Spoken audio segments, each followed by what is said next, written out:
Bueno, bienvenidos a nuestra primera entrevista a modo presencial. Hoy nos acompaña Víctor Martín, CTO y cofundador de Fangraph, donde trabajamos Joan y yo.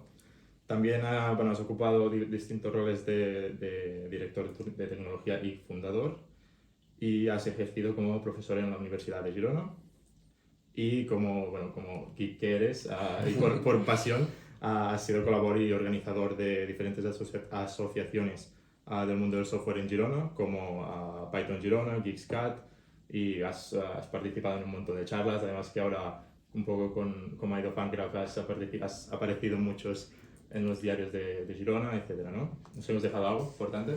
No he perdido la cuenta. No, muchas gracias por invitarme. Sí, soy casi hiperactivo, ¿eh? Tendré que dejar de hacer tantas cosas. Sí, sí, y además hoy estamos aquí después de trabajar. Sí. Bueno, Víctor, un poco para conocer tu historia y porque la gente te conozca, ¿cómo empezó tu interés por la tecnología y por la informática? ¿Alguna anécdota interesante? Sí. O sea, yo lo sabía desde que era bien chiquito, bien joven. Eso que dices, que hay gente que no sabe qué será de mayor, yo lo tenía clarísimo. Con 12, 13, 14 años ya cacharreábamos con mi hermano, con los amigos, coordenadores, redes locales, LAN, con terminaciones T, cable coaxial, cosas ya que parece hoy en día que ya, bueno, vosotros no sabéis ni de qué estoy hablando, ¿no? Bueno, siempre como que me ha apasionado mucho el tema de la tecnología, el tema de los ordenadores, y es algo que lo sabía de bien joven, que es algo que me gustaba mucho. Hostia. Y si no nos equivocamos, estudiaste en la Universidad de Lleida. ¿Cómo es que acabaste estudiando tan lejos? Sí, eso es curioso. No, yo, como he dicho, ¿no? O sea, yo era buen estudiante en el instituto, bachillerato, pero me relajé en la selectividad y ahí me dieron un toque de atención, suspendí y ya no había plaza. Entonces, lo único que quedaba aquí cerca, yo soy de Gerona, como vosotros, pues fue Lleida. Y entonces dije, pues bueno, voy a hacer primero allí y luego veré si puedo volverme más cerca de casa. La realidad es que me fue muy bien el primer año, aprobé casi todos los créditos, pero aún ser universidad pública, el traslado era un desastre, no me convalidaban nada. Y dije, con lo que me ha costado como para repetir primero, y ya me quedé y terminé la UDL. ¿Y qué tal tu experiencia en la universidad en general? ¿Te consideras que te aportó valor a estudiar la carrera de informática? Eh, o sea, a mí me gustó mucho, obviamente es de los mejores años, ¿no? Todo el mundo que ha pasado por la universidad seguro que está de acuerdo conmigo que es los mejores años. Pocas preocupaciones y que si la fiesta, los amigos, salir de casa. Pero en temas de conocimiento, sí, yo creo que tuve buenos profesores y digamos que eso era el 2000, 2001. Cuando empecé, sí que se veía ya un poco el gap, ¿no? Entre lo que es el mundo laboral de la universidad, porque yo empecé a trabajar enseguida. Cuando empecé el segundo ya me puse a trabajar casi full time. O sea, trabajaba más que estudiaba. Y sí que veía un poco ese gap, pero bueno, yo creo que no está tan mal y o sea, yo siento que me dio unas bases y unos conocimientos que han sido muy positivos. Sí, sí. Ahora que hablas de que empezaste a trabajar muy temprano, ¿puedes hacernos un resumen de cuál ha sido tu recorrido antes de llegar donde estás en el mundo laboral? Claro. Mira, pues como os he dicho, hice primero y en verano un compañero de la universidad empezó a trabajar en una empresa local de Lleida muy pequeña.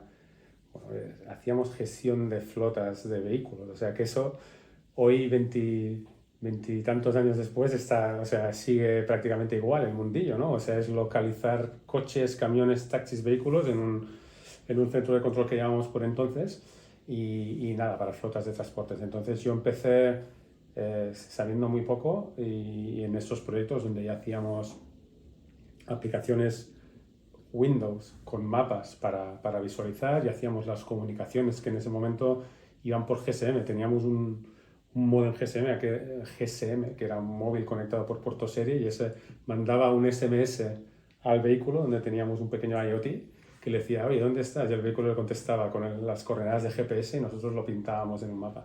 Ya te digo, parece, o sea, no, lo que es el dominio y el business, el domain, sigue siendo bastante parecido. Lo que pasa es que tecnología es mucho más. La Renfe aún lleva a los antiguos. Seguramente que todavía están ahí. No, y eso bueno, pues como os he dicho, me gustó mucho más que estudiar. O sea, era algo donde una empresa joven, que crecía, que había compañeros de clase, que había mucha pasión, que entraban clientes, que pues con 19, 20 años íbamos de visita y la gente, digamos que los clientes reconocían una tecnología y eso como que todavía me enganchó más, ¿no? A decir, o sea, eso ¿Qué es año? meaningful, ¿no? Lo que hago pues tiene un impacto directo y la gente lo aprecia. ¿Qué año fue esto? 2001 creo, por ahí. Esa fue tu primera experiencia, ¿no? Laboral, sí. Yo antes de eso ya había hecho algunas webs en casa con 16 años donde, con los modems 56K y eso que con algo de PHP, pero digamos que laboralmente esa fue mi primera experiencia. Eso parece una tontería, pero yo salí de la carrera pensando cómo voy a utilizar esto que he aprendido aquí en el mundo laboral. Y tú has dicho que te hizo un cambio de mindset, ¿no? Al empezar a trabajar cuando aún estás estudiando. Sí, o sea, yo creo que te complementa mucho, ¿no? Porque es lo que dice, al final hay un gap y la universidad es muy teórica, aunque haces prácticas y hay algunas que pueden asemejarse más a lo que luego harás, al final normalmente está muy alejado, entonces te da una perspectiva mucho menos académica y la verdad muy positiva, muy positiva. Y luego, ¿cómo continuó tu recorrido? Sí, sí, déjame desempolvar eso. Esa empresa fue adquirida por una empresa de Barcelona del mismo sector, pero un poco más grande. Y yo y mi colega Javi, un saludo si nos nos fuimos para Barcelona y continuamos con una empresa más grande. Y bueno, luego yo creo que estuve un año más y luego ya sí que me voy para Gerona y trabajé en una empresa que hacía un poco más o menos lo mismo. Y a partir de aquí ya fue cuando empecé un poco más en la parte más emprender un proyecto propio. O sea, hasta entonces fue siempre trabajar para demás, para otras empresas. Y más o menos por ese momento, mi hermano Albert, él empezó era el momento de que sonaba mucho, había como toda esta jerga de lo que se llamaba la web 2.0, que básicamente eran webs que eran como muy dinámicas, ¿no? Yo creo que acababais ahí Gmail o eran webs que no estaban todo el rato recargándose, sino que con Ajax eran mucho más dinámicas. Entonces habría unas posibilidades mucho más avanzadas por la época, ¿no? Y entonces, en ese momento mi hermano Ben empezó como, no sé si era su proyecto de final de carrera o como un side project o algo, una web hecha en PHP, web 2.0, que era muy dinámica, de finanzas personales. Se llamaba moneytracking.com. Ya no existe, pero estuvo muchos años online y ese fue como un primer incursión a la creación de proyectos propios, al emprendimiento. Y al final con mi hermano pues constituimos una SL, tuvimos inversor, etcétera, etcétera, etcétera. Empezaste joven, ¿eh? Sí, debía tener como 24, recién terminada la universidad, creo. Luego, pero te fuiste a Madrid, ¿no? ¿O antes hay algo? Para esa época, o sea, trabajé también en mi primera startup, porque fue curioso porque con el propietario bueno, su nombre es Martin Varsavsky, es un emprendedor muy conocido. Nosotros le pitcheamos Money Tracking y él dijo, oye, yo os invierto, voy a participar, voy a poner dinero para que esto vaya, pero también vosotros me ayudáis a mí con el proyecto que estoy haciendo. Y era una startup que crecía mucho, que era FON, F-O-N, y bueno, ahí fue un proyecto donde sí que vimos no sé si hypergrowth, por aquella época no existía todos esos términos de startup, pero unos equipos de 100 personas, técnicos y digamos con recursos y con crecimiento acelerado. Ahí estuvimos yo y Albert, mientras hacíamos el proyecto de Money Tracking, ahí estábamos también como llevando un poco el equipo de I+D. O sea, éramos alguien fuera de los equipos de delivery, como más investigando con cacharros. Fon estaba construyendo una red global de compartir Wi-Fi. O sea, claro, por aquel momento no había 5G y los datos móviles eran caros. Entonces la idea era que yo ya estoy pagando mi internet de casa, ADSL, no había ni fibra. Pues ya que yo la pago, la comparto con una comunidad y me beneficio que cuando yo viajo o salgo de casa yo me conecto a las wifis de otra gente que está en la comunidad, ¿no? Era un poco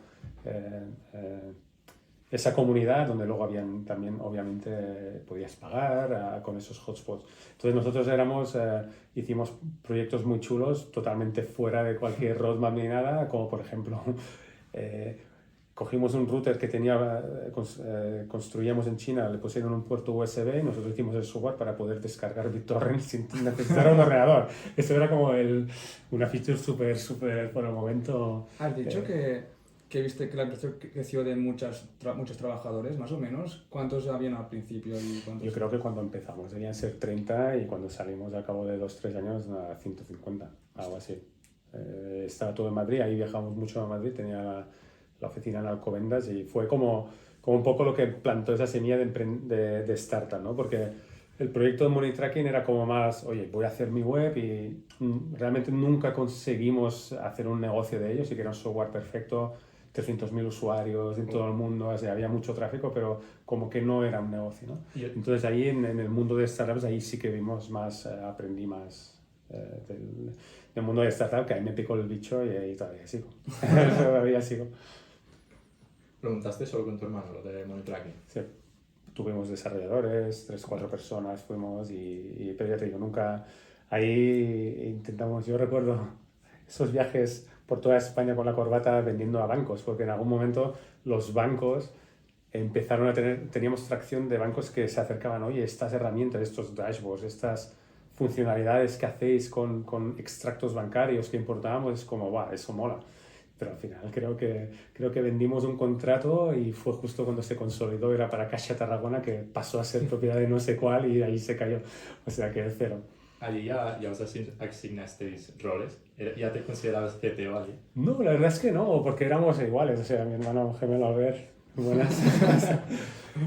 Iguales, literalmente. Sí, o sea, dos ingenieros, íbamos a vender iguales, era como doble capacidad para el mismo perfil, el mismo rol. Y antes de llegar a Funcraft, ¿has tenido otro rol de CTO en otro sitio? Sí, luego cuando digamos que salimos de FON, allí empecé a trabajar para una compañía financiera, donde bueno, empezamos como programadores. Digo empezamos porque Albert también trabajó ahí. Duró poco, luego ahí ya los caminos se separaron un poco, acaba de 2009, 2010, creo, 2011 por ahí. Pero bueno, empezamos como programador móvil, acaba de salir las plataformas App Store, iPhone con su App Store, donde abrieron a las aplicaciones de terceros, Google Play, y como que, bueno, empezamos en ese mundillo cerca. Yo siempre lo digo, he tenido la suerte como de coger algunas olas, que es más suerte que mérito propio, porque la ola de Internet, ¿no? Con 16 años, pues empecé a hacer las webs y no hay tanta gente, es todo un mundo, es virgen, es un mundo para explorar. Luego, la web 2.0 de alguna manera fue un submundo también, que fue otra ola. Luego fue el móvil, luego después el cloud, luego, no sé, siempre hay como... La IA, Ahora sería la IA, que ahí no estoy tan metido, pero claro, cuando tú te apasiona la tecnología y tienes la suerte o la capacidad de sumarte en una cosa que va para arriba, pues como que te empuja, ¿no? Y bueno, yo siempre digo que como he tenido la suerte esa de ir como siendo empujado por tecnologías y la curiosidad esa oye, ¿qué es esto? ¿No? ¿Qué puedo hacer? Y hostia, qué guay, puedo hacer una aplicación. Y como que ha sido así un poco de forma inconsciente. Pues ahí empecé como programador móvil, poco a poco cogí como otras áreas del negocio y bueno, al final sí que tuve unos cargos de más responsabilidad, donde ya teníamos un equipo de 10 personas creo por ahí y bueno, siempre así como hay, viniendo de la ingeniería de software, hay perfiles donde no les quizás interesa demasiado el management y a mí particularmente es algo que digamos que no me desagrada, ¿no? Al final, cuando tienes este mindset más de el valor que añades, ¿no? A una empresa, a un proyecto, o sea, estás muy limitado si es solo una contribución individual, creo yo, ¿no? Sí, Entonces, sí. si tú puedes hacer que otra gente contribuya casi igual como lo harías tú, hostia, eso tiene una escalabilidad, ¿no? Y un impacto mucho más grande. Y es algo que siempre me ha gustado. Y ahí sí que empecé como quizás menos, o sea, una empresa ya consolidada, pues el rol de CTO, digamos que, bueno, era más limitado que, por ejemplo, como tú has dicho, Funcraft, ¿no? Que empezamos con una hoja en blanco. Bueno, me gusta esto que has dicho, que quizás mucha gente se piensa que tener cargos de responsabilidad manejando gente es un problema por manejar gente, pero si lo ves de la forma de, no, es que yo manejo gente, pero para conseguir este objetivo, que es añadir valor, es otro enfoque, pero mucho más quizás emocionante. Sí, aunque yo te digo que también, no, y a veces dirías, ¿en qué momento? O sea, me pongo con mi ordenador, no, pero es exactamente así, yo lo veo así y lo siento así. Claro, pero quizás tú llegas allí porque tu objetivo es más el de aportar valor que no el de quiero ser CTO. O sea, es como Es que es una mierda de trabajo, ¿no? Fuera bromas, pero realmente, o sea, todo lo... O sea, yo creo que también está muy delicado, los cargos de gestión y los marrones y las cosas y las responsabilidades, bueno, o sea, no es todo tan bonito, uy, el jefe no, o sea, viene también con unas responsabilidades, toma decisiones que a veces no son las que tomarías, pero al final por el beneficio de la empresa del proyecto, al final también hay conversaciones difíciles. Ahora que dices esto, a Joan y a mí siempre nos cuesta mucho, nos preguntan mucho, bueno, ¿y qué es DevOps? Porque la gente lo ve como un rol. A veces, aquí, por ejemplo, en FanCraft somos un equipo dedicado a DevOps, pero por mi parte es una filosofía, una manera de entender y de aplicar unas prácticas. Y ahora te vamos a poner a ti en el aprieto, que estaba resumiendo un poco, pero ¿qué es ser CTO para ti? Ser CTO. Sí. Bueno, para mí, o sea, es el máximo exponente, digamos, o el máximo responsable de cómo se aplica una tecnología, cómo se aplica la tecnología en general a un proyecto, a una empresa. Claro, cuando la empresa se define, tiene un ADN que está conceptualmente es una empresa tecnológica, ese tiene más valor, pero CTOs yo creo que deben estar en todas las organizaciones. O sea, la más tradicional, el que te arregla el ordenador, el que se encarga de la red o del dispositivo, o del ordenador, del ordenador de trabajo, digamos que ya hay tecnología. Pero volviendo a nuestro campo, que es el de empresas tecnológicas o startups tecnológicas, claro, es muy relevante porque ahí es definir la estrategia, ¿no? Más cuando una empresa que está desarrollando un producto propio como la nuestra, ¿no? Empresa ya sea de SaaS o de plataforma propia, claro, CTO también es, vale, cómo se construye, qué estándares tiene, qué infraestructura tiene, cómo aseguramos la calidad, cómo aseguramos la disponibilidad, cómo aseguramos el compliance, eso a nivel del outcome, de lo que sería el producto o la plataforma, pero luego el equipo, ¿vale? ¿A qué perfiles fichamos, qué exigimos, qué tecnologías usamos, qué procesos, ¿no? O sea, hay todas esas partes que al final tienes muchos sombreros, ¿no? Como dicen, o sea, tienes que montar un equipo, poner unos procedimientos, poner una infraestructura, digamos, monitorización, o sea, es añadir valor, pero también mantener todo esto y bueno, luego también hay la parte más de gobernanza de la empresa, de que normalmente un sitio está en posiciones C-level, ¿no? Está quizás en el board de la empresa, en lo que también participa en decisiones más de company building, más de fuera de lo que es en mi caso es así, ¿no? Fuera de lo que es la parte puramente técnica que sería un CTO, también hay como cofundador y parte digamos, el Executive Committee o el comité ejecutivo, pues también te tienes que preocupar de otras cosas, que normalmente los CTOs en empresas tecnológicas están expuestos también a cosas que no son tecnología. Has dicho que un CTO hace muchas cosas y sumado a que todos los años de experiencia que tienes, si por ejemplo alguien quiere ser CTO algún día, ¿qué recomendaciones le darías o cómo le recomendarías que se formara o qué experiencia? ¿Cómo se llega a ser Como CTO? lo veo yo, ya te digo, o sea, esto yo tengo mi opinión que no tiene por qué, disclaimer ponemos aquí, no tiene por qué ser la certeza absoluta, ¿no?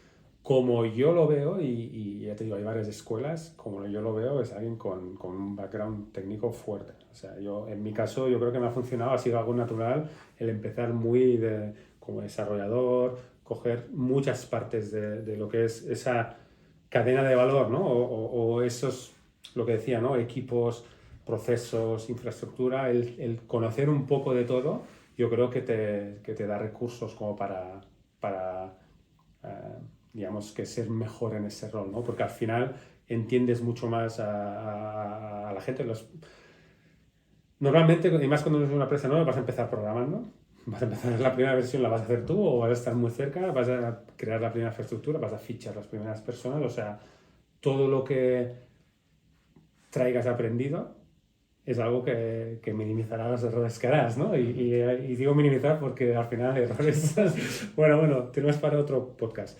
Pero yo creo que habrán otras escuelas, yo creo que hay otras escuelas que vienen más de la gestión y más, digamos que el tema técnico es más, no secundario, pero digamos que el nivel requerido quizás de detalle de las conversaciones, quizás habrá otra gente que piense que es menos, ¿no? Y puede ser, si tú vienes, no sé, de un perfil de tipo más consultor o un perfil más de administrativo o de gestión, al final si tienes una buena mano derecha que puede tener esas conversaciones, pero ya te digo, para mí es mucho mejor, y como lo veo yo, es condición sine qua non ser muy bueno técnicamente. Sin dejar de banda, ¿no? Lo que la parte un poco más de comunicarte y todas esas cosas, ¿no? A nivel de hard skills, luego los soft skills, evidentemente. Mira, Julian, mi CEO de Fancraft, mi socio, lo dice medio en broma, medio en risa. Y dice, es que entrevisté a 8 CTOs y era el único que podía mantener una conversación conmigo. O sea, que el único que podía hablar conmigo. Los otros, quizás es un cliché, ¿no? De gente, decía que además era COVID y siempre cuenta que es que es muy bueno. Entrevistó a un chaval en la cámara que estaba como en un sillón sentado y se le puso un gato, empezó a acariciar el gato y se estaba cómodo estando 2 minutos sin hablar, ¿no? Obviamente eso es como un cliché, pero como que hay perfiles que digamos que no tienen esas soft skills, ¿no? Yo creo que es básico porque tienes que comunicar a los stakeholders, socios, empleados, inversores, clientes. O sea, es una posición de CTO y cualquier C-level gran parte de su faena es la de comunicar bien. ¿Y creéis que eso es algo que se gana con experiencia o ya te viene nato un poco? No sé, a mí lo que me funciona es tomarme 2 cervezas. No, es broma. No es broma. No lo sé. Yo creo que también tienes que tener un poco de predisposición para eso, ¿no? Si tú, qué pereza, tengo que hablar con o qué pereza, ahora me preguntan esto, es muy difícil que consistentemente a largo plazo estés cómodo. Al final, como todo en la vida, emprender un proyecto es necesario mucha resiliencia. O sea, es muy duro, es cada día, es el show up, cada día estar ahí, cada día. Entonces, te tiene que gustar el camino, si no, no es imposible que eso dure. Y Víctor, una pregunta. A Funcraft lo has construido básicamente desde cero, ¿no? En todo este camino, ¿qué ha sido el reto más grande? Porque has hablado de muchas cosas, ¿no? Que como CTO tienes que abarcar muchas cosas, buscar talento, yo que sé, formar un equipo, manejar las personas. ¿Cuál ha sido el reto que...? O sea, yo tengo la sensación o sea, la gran mayoría no eran unknowns para mí. O sea, yo ya había hecho proyectos desde el principio, yo ya había fichado, yo ya había montado equipos, yo ya había decidido estrategia, que no quiere decir que sea fácil, ¿no? Pero es como que, bueno, la experiencia a veces es un grado y sí que siempre se aprende y siempre hay un mogollón de errores, pero bueno, es algo que la diferencia aquí, y eso sí es algo que no había hecho y es parte del challenge que a mí me dijo, oye, lo dejo todo y me pongo con esto, es el hacer una cosa ambiciosa desde el primer día. Y en varios aspectos, pero en uno de ellos es que es una empresa, Fancraft es una empresa regulada, una empresa financiera regulada, donde tuvimos que aplicar las 2 licencias que vienen con mogollón de requerimientos. Y cuando tú empiezas desde una hoja en blanco, no tienes... O sea, no estás cumpliendo con nada normativamente de procesos de certificaciones de auditorías, claro. Entonces, claro, llegar aquí y llegar rápido, hostia, yo creo que ha sido el challenge, digamos, mío personal, porque es algo que, aunque sí que había trabajado en empresas reguladas anteriormente, es lo que digo, ¿no? Ya era un negocio maduro de muchos años, con lo que era más continuista, pocas decisiones a tomar, eso era algo que ya estaba en marcha y estaba bien, pero aquí, bueno, es todo un challenge, ¿no? Bueno, ya sabes, cuando empiezas, o sea, todo está por hacer, pero claro, no puedes hacer ningún cut corner, no puedes cortar, ¿no? O sea, tiene que estar hecho y bien hecho, ¿no? Y eso es algo, digamos que, challenging. Que yo digo muchas palabras en inglés porque no sé ni cómo se dice. Challenging sería, no sé, difícil o... Ambicioso. No sé. Sí, no sé. Difícil. Uno de los retos importantes. Y otro reto, ya más a nivel de personas, no solo el de montar un equipo, que siempre es complicado, pero en Fancraft nosotros sabíamos desde el principio, ¿no? Que una de las claves está en juntar estos dos mundos, ¿no? Por un lado, el mundo de donde yo vengo, muy tecnológico, de startup, de tecnología, de gente, con un mundo súper tradicional, de gente financiera, donde no en la gran mayoría de corporate, ¿no? Que la gran mayoría de los casos cuando vamos a imprimir yo le digo al tío de IT y es mi esclavo que viene arreglando el ordenador mientras miro el WhatsApp. O sea, es como un mindset muy, muy distinto y aquí tenemos que trabajar como uno y eso ha sido es bastante difícil y bueno, algo que dedicamos bastantes esfuerzos. ¿Te costó tomar la decisión de montar el proyecto cuando te llamó Julián? Sí, claro, porque yo estaba genial, un proyecto con una muy buena gente, llevaba muchos años y al final, pues ya sabes que yo tengo, o sea, ya tienes una edad, no tienes hipotecas, compromisos familiares, hijos, etcétera, y bueno, siempre hay mucha incertidumbre, ¿no? En empezar algo y como bien sabéis, es muy difícil. Entonces, pero bueno, al final es algo oportunidades que pasan y dices, bueno, si no me arrepentiré, ¿no? O sea, independientemente, si no lo hago me arrepentiré. Entonces, adelante. Y empezar un proyecto tan ambicioso desde cero, ¿necesitasteis ya muchos recursos de personal para empezar? Sí. ¿No? En nuestro caso, solo para aplicar las licencias con las ISSF, el regulador de Luxemburgo, tú ya cuando haces el submission de esa aplicación ya necesitas tener la gente contratada con los currículums desde el punto de vista de negocio. De la parte financiera necesitas tener los compliance officers y digamos perfiles caros donde la CSSF te valida que realmente le des el confort de que esa gente tiene el conocimiento adecuado a nivel financiero para realizar esa actividad que te tienen que aprobar. Desde el punto de vista tecnológico igual, la licencia ya te requiere mucho, digamos, a nivel de IT compliance, tener las cosas muy bien hechas. Tema de protección de datos, tema de redundancia, backups, disaster recovery plans. Algunos procesos que son materiales, que se llaman material desde el punto de vista de negocio, desde el punto de vista financiero, tienen que estar respaldados con una infraestructura que no deje ningún cabo suelto, que no caiga, que hayan copias, que esté siempre accesible. Y bueno, ya sabes que para montar algo así, las redundancias, etcétera, pues no, o sea, bueno, requiere gente, requiere mantenimiento, requiere manos. ¿Y cómo es ir a buscar gente que trabaje para ti sin tener, bueno, con una idea?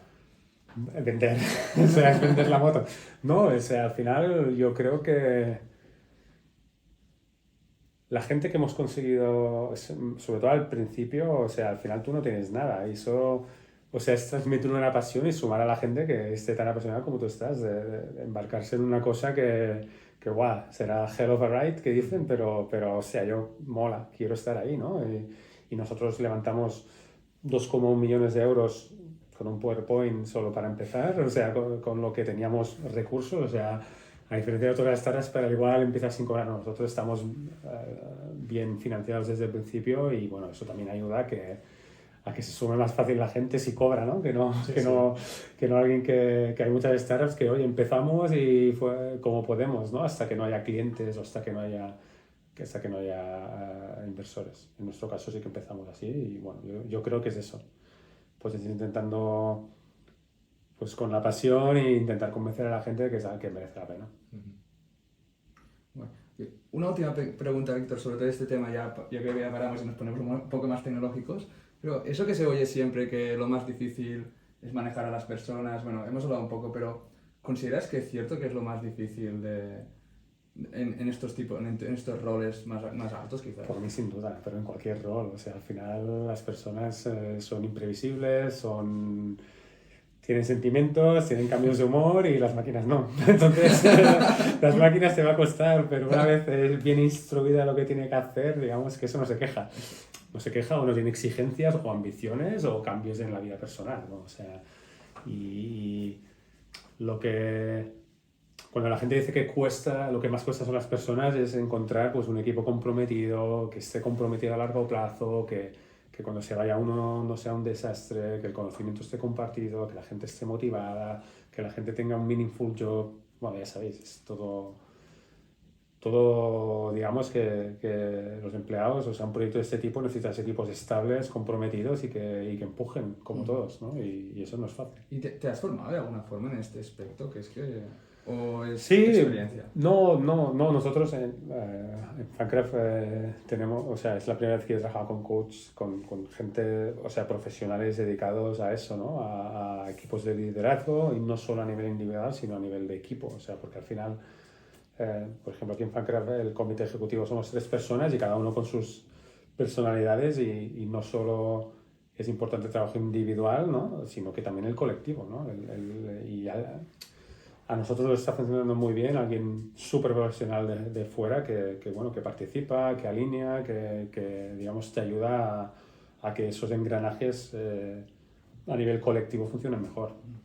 Y es algo que estamos extendiendo también a más parte del management y yo creo que es algo que es una buena inversión, porque al final, lo que decías, ¿no? ¿Se nace o se hace un manager? Bueno, quizás un poco de todo, pero yo creo que hay mucho margen de aprenderlo también, claro. Esta frase se usa con muchas cosas, ¿no? Sí, sí. Y oye, Víctor, para unos amigos, Para unos amigos, venga. ¿cómo se mide un equipo tecnológico en cuanto a resultados o cómo funciona? Porque al final dices, no, mira, pues con todos los números de cómics y ya está, ¿no? Y dices, bueno, esto quizás hay alguien que se pone a hacer cómics. ¿Hay alguna forma de...? Entiendo que es algo muy difícil, no, que no puedes coger una métrica como hacemos nosotros y ponerla en un dashboard y ya es suficiente. ¿Hay alguna forma de medir esto? Bueno, aquí cada uno tendrá, cada maestría tendrá su criterio y mi opinión no es la certeza absoluta de todo, pero yo sí que tengo la opinión de que yo creo que no aportan o que la forma de medir no es con métricas individuales o vanity metrics de este, número de cómics, número de pull requests, número de líneas de código. Yo creo que no lo es, porque al final el desarrollo de software a cierto nivel es un trabajo en equipo y no es solo el programador, sino que es la gente de producto que define, es la gente de calidad, es digamos un equipo, ¿no? Los functional teams que están generando un valor y el software es el medio para ese valor, ¿no? Pero al final el valor es colectivo. Entonces, obviamente a nivel de ingeniería o de puro desarrollo, como cualquier empresa, lo que necesita es unas métricas para luego ver cómo evolucionan y mejorarlas, ¿no? Como decía, yo creo que las individuales no son. Hay iniciativas como el DORA, que se llama, que es esta que mide pues, el lead time entre que un ticket o un requerimiento, digamos, que está disponible hasta que pasa a producción. Nosotros aquí en Fancraft, o sea, todo es muy positivo, luego a veces es difícil técnicamente tener esa métrica y llegar a ella, ¿no? Pero sí que en Fancraft lo que intentamos es métricas de equipo, más a nivel de puntos, a nivel de deploy y tracking, más que tracking de roadmap compliance, más que temas individuales. Y dicho eso, obviamente también nosotros sabemos, y una empresa, como toda empresa, nosotros debemos saber quién es underperformer y quién es overperformer. Y eso sin medirlo lo sabemos. Los managers que hacen one-on-one, los equipos, se sabe. Entonces tú tienes que premiar a los overperformers y bueno, pues intentar que los underperformers se pongan, ¿no? Pero no lo hacemos a nivel de métricas, no es algo que creo que sea la solución. Pues si hay alguien de Fungra escuchando... Todos overperformers. Víctor, un día Martín me preguntó, no se acuerda él, pero me preguntó en una tertulia, no sé, en una GitHub Star que hicimos, me preguntó, Joan, ¿crees que es importante escoger el lenguaje de programación? Tanto en cuanto al futuro, si ese lenguaje no se va a usar menos o se va a deprecar, como en buscar el talento, ¿no? No sé si me he dejado algo, pero principalmente estas cosas, Bueno, ¿no? creo sí, era un poco enfocado a que al final es que tienes un montón de opciones, muchas Exacto. son buenas, otras no tanto, y dependerá de esto o no, que tu producto salga adelante o no, que encuentres gente, que quizá tengas que hacer una refactoración, y cuando montas algo como Víctor, al principio tienes que tomar todas esas decisiones y es lo que dices, ¿no? Debes buscar talento. ¿Qué priorizas? El talento friki que hay muy pocos, pero que les encanta ese lenguaje nuevo y súper óptimo pero que luego no vas a encontrar profesionales, o el lenguaje más genérico como puede ser Python, que hay un montón de profesionales Y bueno, y es un poco cómo afrontas, ¿no? Este reto y esta Sí, idea. Bueno, y súper. además que tú me comentaste que había una Sí, reflexión sí. que tuvo Víctor que era curiosa del Boring... Boring Technology Club. Sí, Sí, a ver, pero varios, es que- eso es una para un libro, no, sí, 100%. O sea, claro, es muy relevante, es lo que dices, ¿no? Y al final, yo de algunos conocidos o algo me dicen, no, estamos cambiándolo todo a Go y no tengo nada en contra de Go, o otra cosa, y digo, uff, ya suena mal, ¿no? Porque al final, como lo planteo yo, es igual, y quizás me repito más que el ajo, pero al final el objetivo es el entregar valor de forma consistente lo más rápido posible y a escala. O sea, ese es lo que hace especialmente equipos, digamos, que crecen, ¿no? Y equipos grandes, ¿no? Y la parte de a escala, consistente y a escala es importante. Entonces, depende de tu casuística o tu problema, yo creo que eso es lo que rige o lo que decide qué lenguaje, ¿no? En mi caso, por ejemplo, les puedo dar mi ejemplo en Fancraft. Nosotros en Fancraft somos un Python shop. La gran mayoría de cosas lo hacemos en Python. Eso no quiere decir que no usemos algún otro lenguaje. Si para alguna determinada tarea es mucho mejor otra cosa, y nos ha pasado, ¿no? O sea, en Fancraft. Pero Python, ¿por qué fue? Primero, porque es una cosa que está rodada, es lo que se llama Boring Technology, y ahí hago el disclaimer que hay un, no diría un movimiento, pero hay un blog post que se ha convertido en bastante famoso en la comunidad, que es el Boring Technology Club, ¿no? Es un señor, soy muy malo para los nombres y todo, así como yo veo podcast y dice, sí, el Mister no sé qué, bueno, no lo sé. Hay alguien que dijo eso y la verdad es que está muy bien porque lo que plantea es decir, llevas bastante incertidumbre ahí con el domain knowledge, con el problema que debemos solucionar, el cómo, que es la tecnología, oye, tiene que minimizar al máximo la incertidumbre. Es decir, si tú eres bueno en una cosa, si tú has hecho 20 años, has trabajado con PostgreSQL, ¿por qué tienes que ir a mirar Mongo? O sea, ¿te va a hacer un 10x, una mejora de 10x en algo? ¿O es porque, o sea, que la tecnología no te conduzca, ¿no? Al final es el problema que te conduce, ¿no? Boring Technology Club está muy bien, básicamente va con esos conceptos, ¿no? Usar tecnología, no antigua, tecnología probada, donde hay un mogollón de documentación, casos de uso, ejemplos, libros, con lo que al final minimizas los potenciales problemas, ¿no? Eso por un lado, o sea, yo soy fiel seguidor de esta religión de Boring Technology. Y por el otro lado, en nuestro caso, ¿por qué Python? O sea, Python, yo creo, o sea, cuando tomé esa decisión y todavía lo creo, es muy bueno para temas de data science barra AI, o ya no diría tanto la parte de AI, que sí que es algo que tuvo peso, porque ya en ese momento nosotros queremos ir hacia hacer el leverage el máximo leverage de esas tecnologías, pero a nivel de data science, nuestro problema, nuestro negocio, la actividad que hacemos o los problemas que solucionamos son muy data intensive. O sea, hay muchos datos que tenemos que agregar, cruzar, reconciliar, con lo que Python estaba claro, bastante claro, que era un buen match para eso. Entonces, dicho eso, es un lenguaje también que generaliza bien, que puede hacer no solo para el tema de data science, pero tú puedes hacer un buen backend con ello, puedes hacer buenos procesos de colas, o sea, sí, es un buen lenguaje que generaliza. Entonces, por eso decidimos Python y yo creo que es una buena elección por varios temas, ¿no? Por los que he comentado, pero también porque es un lenguaje con futuro. Si tú miras, por ejemplo, Stack Overflow cada año saca sus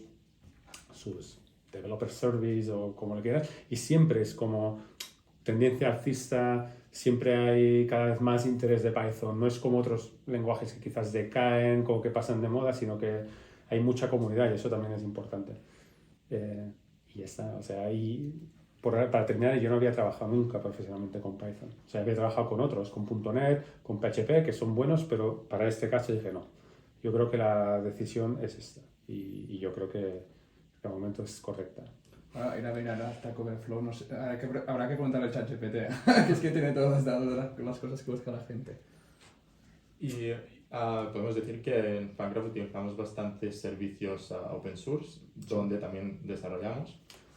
Eso también influyó en la decisión de utilizar Python, los servicios que ibais a utilizar, como por ejemplo Odoo, que Sí, es un ERP, pues 100% Python para unificar que todo 100% esté hecho con el mismo lenguaje y un poco de eso. correcto, o sea, exacto. Nosotros desde el principio sabíamos que gran parte de lo que es el core del producto está relacionado con contabilidad. Sabíamos que nuestro valor añadido no está en desarrollar un motor de contabilidad, porque hay algunos muy buenos. Nuestro valor añadido está en integrar ese motor de contabilidad con una capa que nosotros construimos para la digitalización de los procesos de fondos de inversión. Quizás es que nos hemos saltado el que es Fancraft para la audiencia, porque aquí nosotros lo sabemos mucho, ¿no? Pero Fancraft lo que hacemos es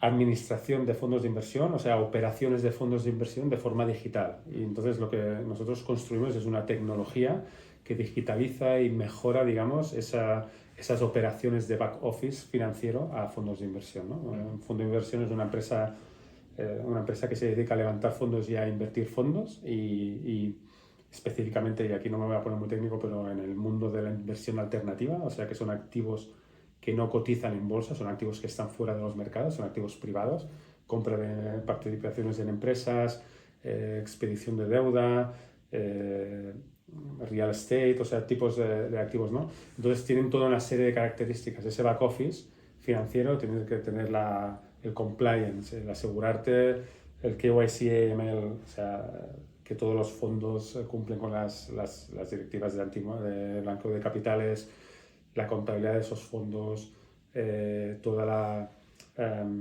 reporting financiero, el reporting, o sea, hay muchos datos que en gran parte se apoyan a datos contables, pero hay toda una capa que nosotros añadimos un valor a nivel de mejorar la eficiencia, la escalabilidad de esos procesos que son muy tediosos y tradicionalmente muy manuales. Nosotros con esta capa de automatización es donde aportamos valor. Y volviendo al tema de Odoo y contabilidad, o sea, nosotros no vamos a hacer un motor de contabilidad 10 veces mejor que Odoo, pero nosotros vamos a hacer esa digitalización 10 veces mejor que el mercado. Entonces, que Python, donde tenemos Odoo, un módulo de contabilidad open source muy conocido, muy usado, con una empresa muy grande detrás que da soporte, que da training, y está hecho en Odoo, con lo que nosotros podemos, de hecho tenemos un equipo, como vosotros sabéis, que está escribiendo customizaciones y mejoras de Odoo para nuestro caso de uso, también tuvo peso. Pero no solo eso, hay otros proyectos open source que están hechos en Python, la gran mayoría, no todos, hay algunos que no, pero que están hechos en Python, por ejemplo, Apache Superset para una capa de Business Intelligence, igual, nosotros no vamos a mejorar una capa de Business Intelligence, pero sí integrarla con nuestros parámetros en nuestra infraestructura y en nuestro producto. ¿Y cómo, cuando pensáis en utilizar uno de estos servicios, y antes que has hablado de lo necesario que es ser compliance en una empresa como Fancraft y así, ¿cómo haces ese assessment para no comprometer a los plazos de entrega, pero pudiendo dar la oportunidad a esas tecnologías, o ahora por ejemplo con la inteligencia artificial, de integrar esa tecnología en la plataforma? Pues aquí hay varios temas y el tema principal es el tema de compliance, que es, joder, qué rollo, pues sí, es un rollo. O sea, es el tema de que, por ejemplo, OpenAI, qué guay, ¿no? O sea, lo que decimos, hay mucha de la ola de AI generativa, que son proyectos de startups que se apoyan es un wrapper que se llama de la API de OpenAI, pero son proyectos que consiguen mucha atracción, mucho revenue, ¿no? Porque al final aportan valor.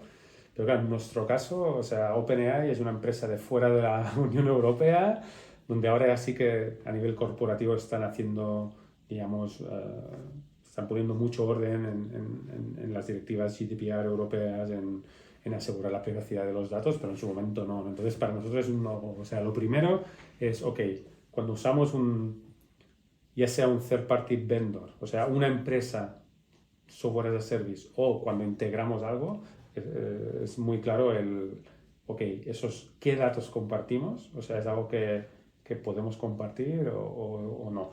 Por eso, a mí personalmente, yo creo que es una buena estrategia la que usamos, es integrar proyectos open source porque son self-hosted, o sea, somos nosotros los que, aunque no los escribimos, nosotros los instalamos en nuestra infraestructura, nosotros los securizamos, nosotros los customizamos, pero los datos sensibles no salen de nuestra infraestructura y eso es muy bueno. Dicho eso, sí que tenemos algún partner con el que tenemos acuerdos y ahí hacemos un proceso de vendor risk assessment, como sabéis, bastante, a ver quién es esta gente, qué datos les pasamos sensibles, pero ya te digo, para nosotros eso es muy importante. Entonces, open source te da esa capacidad, ¿no? Al final de guisártelo, ¿no? Tú mismo, yo me lo guiso, yo me lo como y bueno, es más difícil con software propietario. Y vamos a hablar un poco de infraestructura, ¿no? Que es lo que nos gusta más a nosotros. Uy, una pregunta, Víctor, ¿tú qué has visto en todas tus experiencias? ¿Has trabajado con on-premise, el hosted, cloud? Todo. Y entonces, ¿puedes explicar un poco cuál ha sido tu experiencia con cada una de estas? ¿Qué es lo que te ha gustado más y por qué? Sí, sí. O sea, yo empecé, y haciendo un poco que soy ya muy viejo y todo, o sea, al principio era, o sea, yo he trabajado con lo que son virtual private servers o hosting, ¿no? Propiamente, digo, la máquina no es mía, ya sea dedicada o no, pero no es mía, el sistema operativo sí que es mío. O sea, yo instalo, yo hago, pero al final es la máquina de otro, ¿no? Luego he trabajado también en 12 años en una empresa financiera donde teníamos nuestros propios data centers, 2 data centers redundados con nuestras líneas de fibra, nuestras máquinas, donde la máquina es mía, los discos son míos. Y luego y ahora en cloud, donde nada es mío. Donde nada es mío. Y eso es, digamos, a nivel de Fancraft de decisión, o sea, volviendo al tema del valor añadido y cuál es nuestro foco, o sea, es primordial. O sea, nuestro foco, nuestro valor añadido no está en mantener las máquinas, no está en mantener servicios, está en generar esa capa, ¿no? De valor añadido, ese software. Cuando empezamos Fancraft era muy claro que no queríamos dedicarnos lo menos posible a la infraestructura y por eso, como sabéis, estamos en AWS y usamos al máximo los productos de Platform as a Service de AWS, donde ellos corren los parches, ellos securizan y nosotros tenemos un ejemplo típico. AWS Aurora para las bases de datos, AWS Fargate para la administración, la orquestación de contenedores, S3 para ficheros, bueno, y una larga lista, ¿no? Pero entre esto, que es yo pago y uso este servicio, y yo pongo mi máquina y lo hago, claro, hay todo un aspecto donde yo no quiero volver. Ahora, a nivel económico sí que hay una diferencia muy significativa. Es mucho más barato tener tu hardware, pero claro, luego tienes que contar esas horas de mantenimiento, de cambiar el disco que se te rompe, que pasa. Porque déjame escarbar un poco más aquí. En cuanto en la que tenías todos los data centers vosotros, al final ahí tenía que haber gente dedicada solo a eso. Sí. Y aparte el valor que podemos añadir yo y Martí en toda la parte de Amazon, aparte hay que haber alguien dedicado más a todo el hardware y todo esto. Total. Si sumas todo esto, los costes de todo, ¿qué es más caro? Yo creo que también sigue siendo más barato. ¿Sí? Creo yo, tengo esa percepción. Sí. Ya te digo, quizás hay costes implícitos que es difícil cuantificar, porque en nuestro caso teníamos una persona dedicada, pero no solo hacía eso, sino que hacía funciones de IT, funciones de ciberseguridad, o sea, no es puramente eso, pero hombre, las facturas de AWS. Es como la droga que el primer año es gratis porque te dan los créditos por ser una startup, pero luego vienen a cobrar y bueno. Yo te digo, hay muchos costes ahí que claro, es mucho el valor que te entregan y nosotros, o sea, queremos pagar por esa parte de la cadena de valor, pero no es barato. Te lo preguntaba porque, bueno, yo sí que están en sitios que quizás lo tenían, no quizás están en un data center aquí en casa, pero quizás, como tú has dicho más, tengo el Linux ahí en remoto o lo que sea. Pero claro, al no vivirlo como trabajando y ver los costes y todo, siempre es algo que me pregunto, ¿no? A ver, vale, me cuesta esto, pero voy a hacer la similitud, ¿cuánta gente me hace falta para manejar esto y todo esto? Y bueno. Quizás es compararlo a las jiperas, pero en Monitracking, la aplicación que os he dicho, había estado años con un servidor dedicado en Hetzner de 30 euros al mes y eso funcionaba perfecto, sus vacas, no caía. Ya te digo, depende de muchas cosas, ¿no? Claro. Pero yo lo he dicho muchas veces, la infraestructura de Fancraft podía correr en una máquina de esas seguro. O sea, es un enterprise, es un negocio B2B donde no es un tema de carga, de tráfico. O sea, nuestra factura va más en almacenamiento, porque sí que tenemos volumen de datos en ficheros, pero es tema de la redundancia, es tema de pagar ese premium para no preocuparte. Sí, la escalabilidad. Y la elasticidad, pero a nivel de tráfico ya sabéis que no es nada nada excesivo. Y compliance, ¿no? También un poco... El tema de compliance te facilita Lo mucho. tenían en el servidor, o sea, no sé dónde. O sea, y eso aquí, otra batallita de abuelo cebolleta es que cuando estaba en la otra empresa financiera los reguladores no querían ni oír cloud.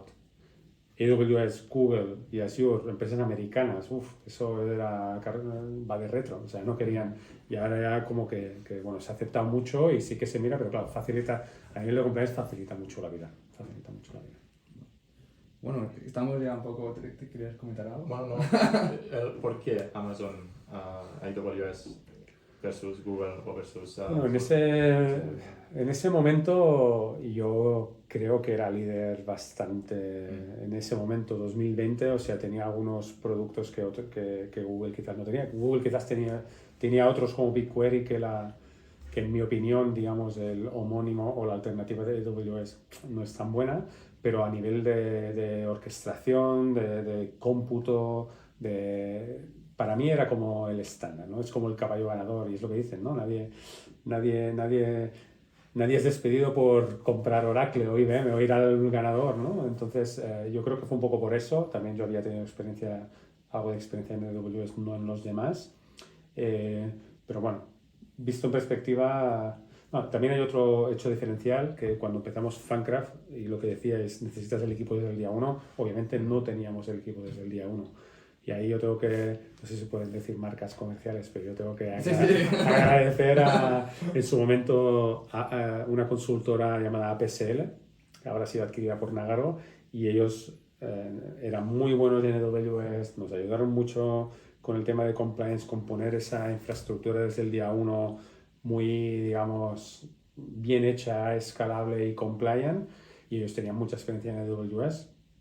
A Fernán yo lo había, es un hombre que es muy bueno técnicamente, viene de Linux cuando no había cloud y como nos ayudó mucho en poner eso, ¿no? Y nosotros en ese momento contratamos a PSL para establecer toda esta infraestructura bien hecha desde el día 1 y por otro lado también empezar con el desarrollo, o sea, cogimos equipos externos y poco a poco fuimos fichando programadores y reduciendo digamos, el outsourcing.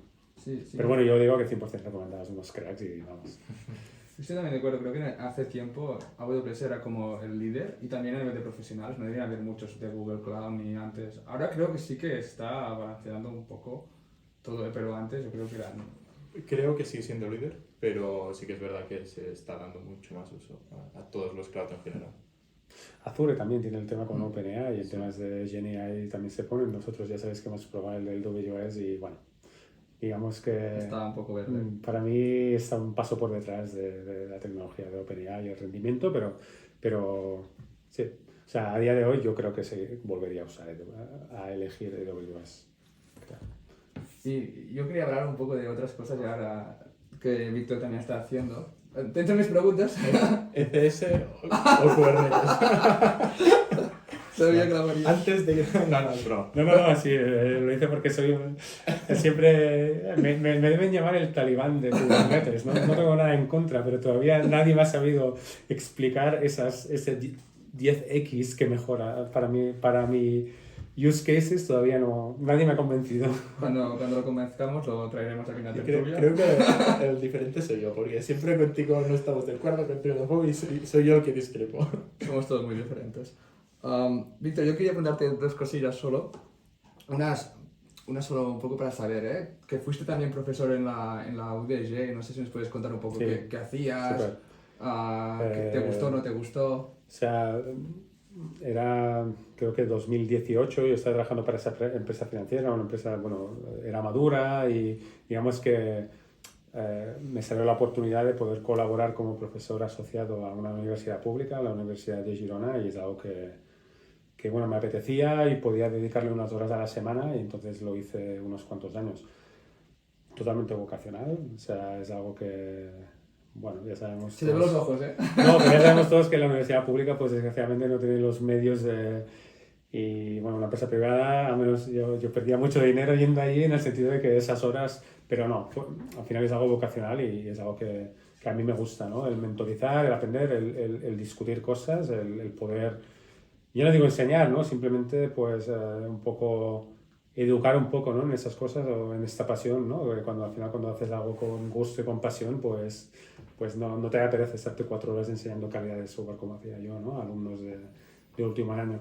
Me salió la oportunidad de enseñar calidad de software y genial, me lo pasaba súper bien, conociendo gente. ¿Qué enseñabas específicamente? Bueno, pues hacíamos unit testing, hacíamos toda una parte teórica de todos los distintos niveles a nivel de testing, pero bueno, también más holísticamente qué quiere decir la calidad, qué quiere decir la calidad de software, y luego el zooming más a testing de software, pruebas de integridad, pruebas end-to-end, unit testing, pruebas de carga. Entonces también daba lo que es el laboratorio, las prácticas. Era 2 horas de teoría, 2 horas de práctica.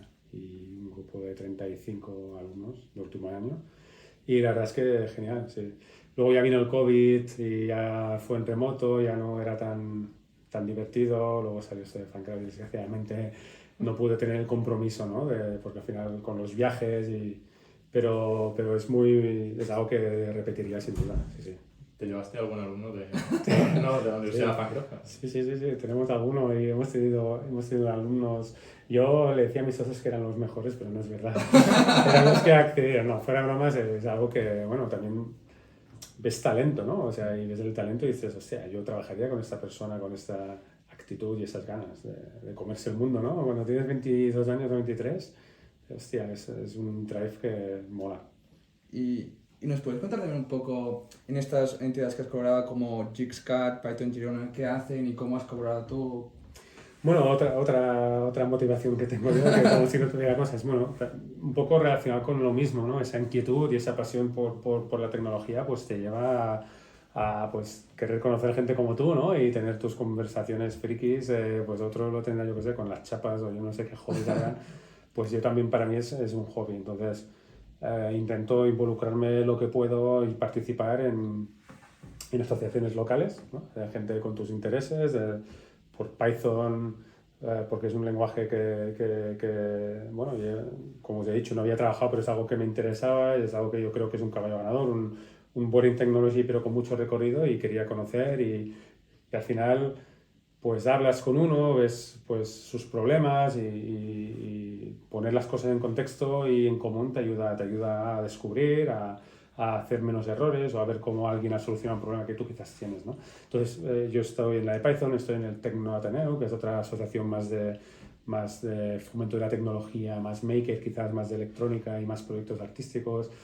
Digo estoy, aunque desgraciadamente no puedo pasar mucho por ahí, pero bueno, sí que es algo que me gusta contribuir y también luego empresas más desde el punto de vista de entrepreneurship, ¿no? De gente que monta startups, gente que monta sus proyectos, aunque no sean tecnológicos, también es algo que me gusta. Yo, bueno, pues participo activamente lo que puedo, si me invitan para hablar ¿Aquí estás? y aceptan a que diga alguna tontería, pues voy y lo hago, sí, y me gusta. Pues...